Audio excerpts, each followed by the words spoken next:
আসসালামু আলাইকুম বন্ধুরা, সবাই কেমন আছেন?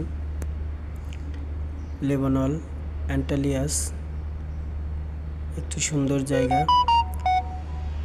যেই জায়গা খুবই সুন্দর, তাই আপনাদের মাঝে শেয়ার করলাম। খুব সুন্দর একটি জায়গা। যারা লেবানন প্রবাসী তারা অবশ্যই এইখানে ঘুরতে আসবেন। যারা লেবানন থাকেন তারা অবশ্যই জানেন এখানে কি সৌন্দর্য।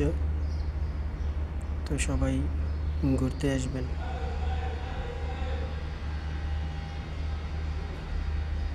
খুব সুন্দর একটি জায়গা।